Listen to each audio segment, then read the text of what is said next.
Welcome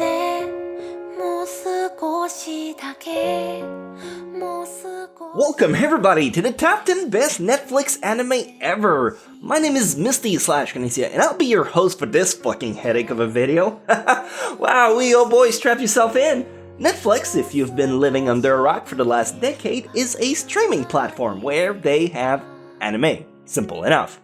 However, wow, that was overly dramatic. However, due to how licensing works, depending on where you live in the world, someone living in the US might see a certain selection, while someone living in the, let's say, Netherlands might see something else entirely. It's a nightmare to sort. USA has 88 different anime titles, Israel 64, Japan over 400. Oh my god, that's actually disgusting. Anyway, today's top 10 is going to be split for each entry, essentially making it a top 20, but I want to divide the list between anime made for Netflix versus anime acquired by Netflix. It'll make sense, you'll see.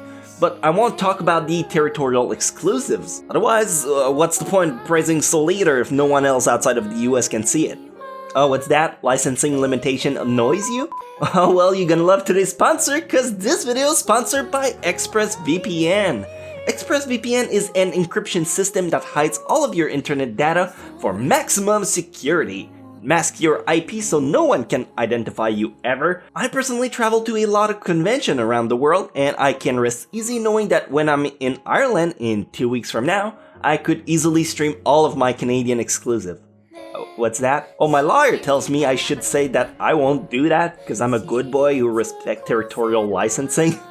Oh no, we frown upon this. Oh yes, sir. Best thing about it is that you can even link your mobile device or your tablet to your account for less than $7 a month. With all of the versatility this offers, I kinda want to kick myself in the teeth for not getting it sooner. You can even get an extra 3 months for free if you use the link in the description, expressvpn.com/Misty. That's expressvpn.com/Misty. Check it out to learn more and take back your internet privacy today. I've stalled quite a bit for an intro, and you're a real trooper for sticking through it, but now let's talk about the top 10 best Netflix originals.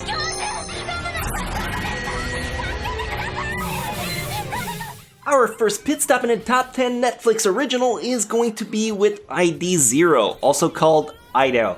The plot is unraveling in the future where people have the opportunity to upload their conscience into robots, but sometimes they get stuck. A group of reckless machines that got stuck in this predicament spend most of their day mining a special ore that allows the process to happen. During one excavation trip, the group meet with Maya, a girl who was left behind, and she starts to bond with Ido, a robot with a forgotten past. The show reminds me slightly of Gurren Lagann, although not as good, but it's still a very interesting one to check out.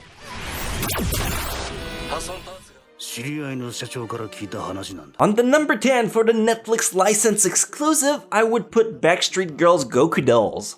This anime is a parody of Japanese Idol Girl. The plot begins with 3 Yakuza members who've disappointed their boss, and he gives them an ultimatum.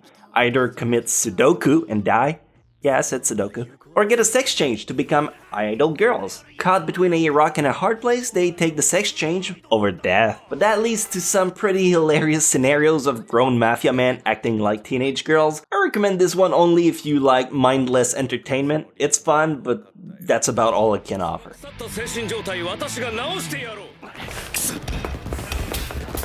Number 9, Hero Mask. While not being perfect, Hero Mask is by no means deserving the flack people gives it.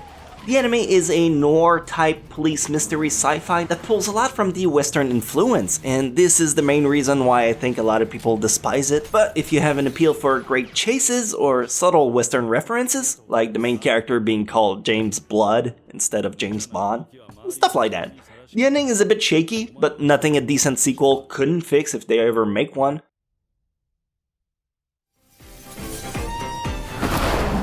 On the flip side of the coin, you got number 9 in the Netflix exclusive, Sirius the Jaeger, an anime that just came out last year and left a severe impression with its dark aesthetics and stunning action sequence. The plot is happening in Japan, Tokyo Station more precisely, but I can't help but feel like this has some kind of European British vibe. There's vampires and a group of renegades called the Jaegers that seek out to hunt them. One of them is a werewolf with a vendetta. Great anime if you want something a little more meatier.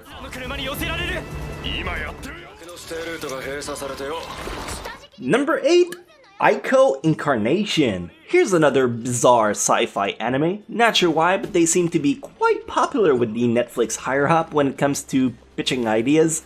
In Aiko, you have a catastrophe that wipes out a city. 15 years later, a teenage girl and her classmate decides to start investigating the remains of the calamity, only to find themselves in thicker than they expected.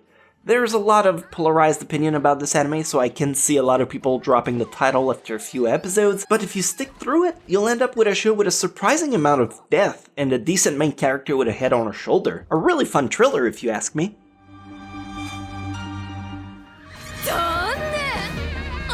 Number 8 of Netflix exclusives, Kakegurui. At this point, I think a lot of people have heard about this anime, probably because of the meme faces that looks like it's straight up taken from a compilation video of beautiful agony. No, don't look it up if you have no idea what I'm talking about. Kakegurui is a story about a student attending a quote-unquote business school to learn about the fundamentals of gambling. The main girl character is a loose cannon. She's really hard to read because she's fucking mental. Like she's the type to bet all of her winnings on a poker face deal. But it does lead to some pretty impressive mind games. Don't get me wrong, I do recommend it greatly though.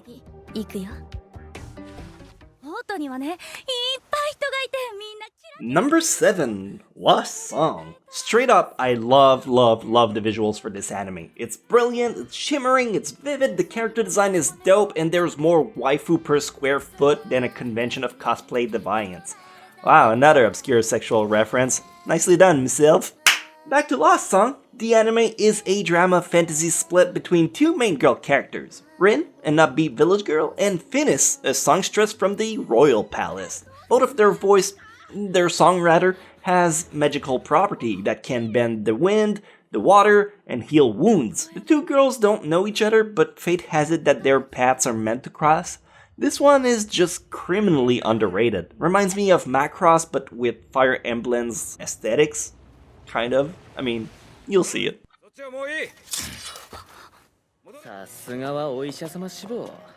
But if you'd rather have Netflix exclusives again, there's Ajin that I absolutely have to shine a light upon.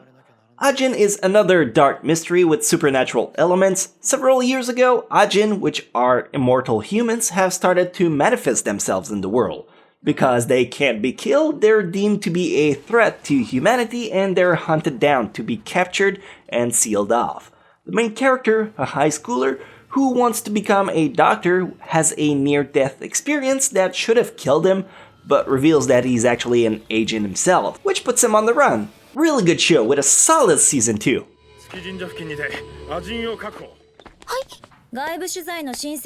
Number 6 in the Netflix property is Dragon Pilot. If I had to sum it up in one sentence, I would say How to Train Your Dragon, the anime, but with less Viking and more military. The show is about Hisone, a girl who doesn't really have a good way with words, so she ends up in the Air Defense Force base. Think of it as a military base, where she meets a dragon that chose her to be its pilot. The show got massively lowballed because it came out during My Hero Academia Season 3, and Megalobox, you know, the season that had like 10 outstanding anime. But Dragon Pilot should have been paired in the mix, cause it's just as darn good. It might not have been made intentionally for Netflix at first, but I'm glad they took it in.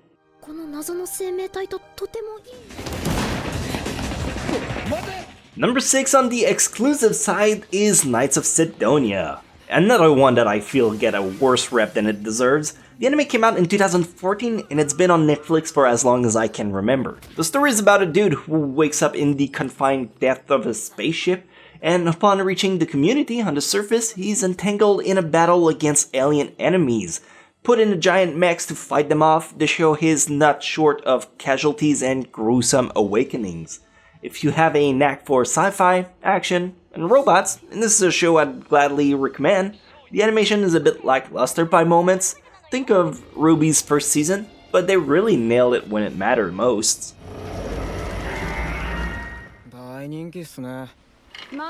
Number 5 indie Netflix original is Be the Beginning. So overlooked despite being so good. Investigation, advanced technology, serial killer, criminal organization, fortified city paired with a very fun character cast. Its main appeal to me is the fact the main character is the bad guy. It's something you don't really see besides maybe Zankyo no Terra. It's got amazing atmosphere, it forces you to think outside of the box, and that's something I appreciate a lot. It's one of those shows I like to recommend to people who enjoyed Ghost in the Shell or Psychopath, but they want something new instead.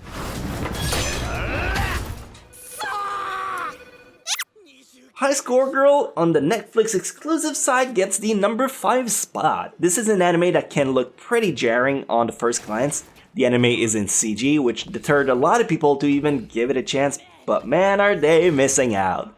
The anime follows two kids in the 90s who are talented gamers at the arcade, and how they start to bond with one another. The chemistry between them is sincere and endearing, like how two rivals starts to become friends through some shared interest. The best similar recommendation I could give you would be maybe Chunibyo or Takagi-san, but with a ton of gaming reference. Which, for a gamer like myself, I can't help but appreciate. Maybe I'm just biased, but who fucking cares really? It's good.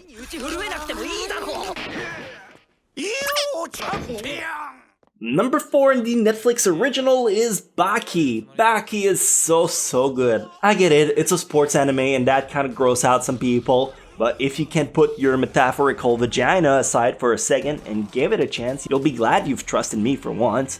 This anime could be summed up in spiritually 2 words, underground MMA. Although technically 4 words, but why you gotta piss up my crack, dude? The main character goes up against death row inmates. It's epic showdowns in pure manliness, the kind you can pretty much only get in JoJo's Bizarre Adventure or Fist of the North Star.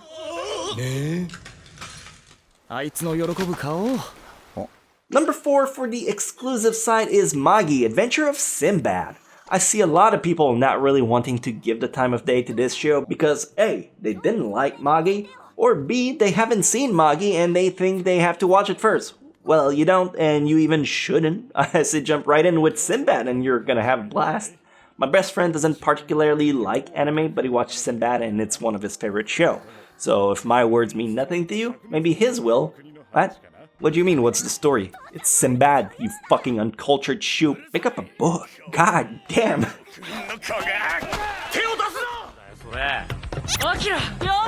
Number 3, Devilman Crybaby. I think this is one people would argue pretty strongly with its position because Devilman is either a love at first sight or you hate it with a passion. I've never seen one person in the middle ground when it comes to this. The visuals, I agree, are quite off-putting for people who are used to a certain style, but the story does speak in volume. The show balances cool action sequence with some pretty deep social commentary, both on morals and religion alike. It has a nice twist, and overall, I get why Elitist gets off so hard to it, despite the show having possibly the worst drawn titties I've ever seen in anime.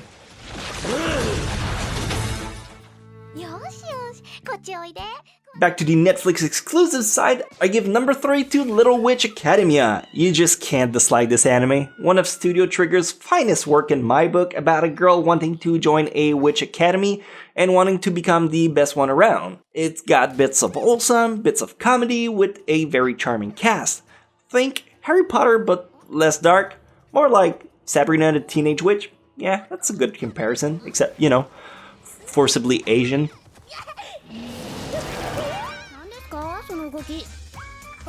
Number 2, Aggretsuko. When I first glanced at Aggretsuko on my Netflix Originals profile, I didn't think much of it. Then my daughter insisted she wanted to see the red panda, and as a dad that really loves your firstborn, you play the red panda. I started thinking it was a cute show, and for the most part, it kind of is. The story follows an office worker, Red Panda, who deals with stress, anxiety, deadlines, and a lot of problems the average adults deal with.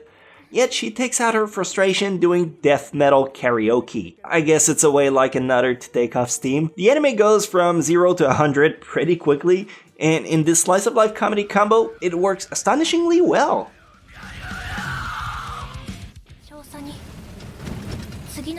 Just shy of the number 1 spot for the Netflix exclusives is Violet Evergarden in number 2.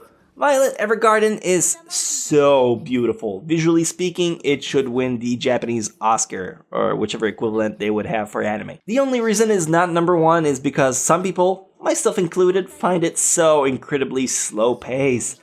Look, I get it. Some people live for slow paced, well-developed story and spending 3 fucking minutes describing how a bush dances in the wind. I get that.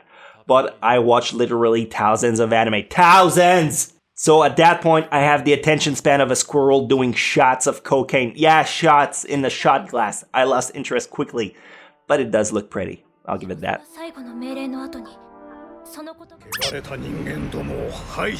And finally, number 1, Castlevania. In my personal opinion, Castlevania is without a doubt the absolute best anime Netflix has gone out to make, and it's hella inspiring for animators all around the world who wants to one day get recognition.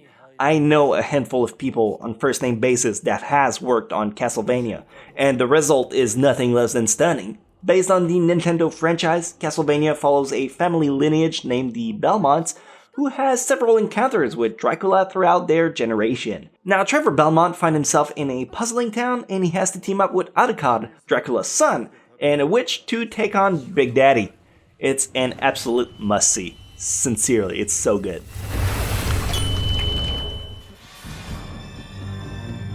But wrapping up the exclusive list as well, I'm gonna give the number 1 spot to 7 Deadly Sins. I think this is the best title they've gone out and acquired, and they were like, yeah, piss off, this is ours now. 7 Deadly Sin is an action-adventure story that follows Elizabeth, a princess living in a declining kingdom, that must seek out the 7 legendary sins to try and bring back prosperity into her land. When she stumbles onto the first sin, Meliodas, Wrath, who seems on first glance to be less than capable to give a helping hand. Thankfully, first impressions are often deceiving. Check it out if you like anime of grand proportion and magnitude in impact. It's number 1 and deservedly so.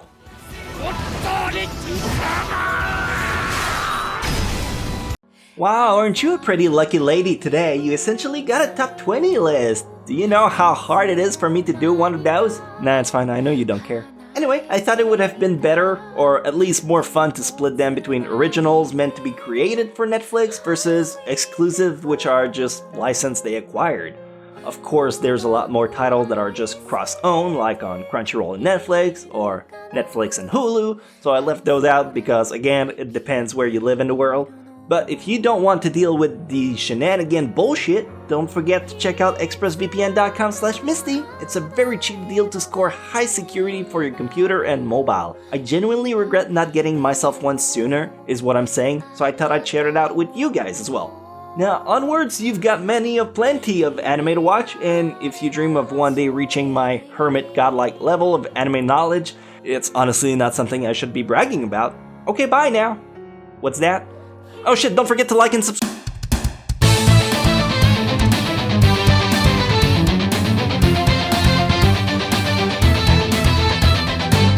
I've been through the hard times, I've been on the wrong side, I've been ashamed. So many memories, you know I'd like to change.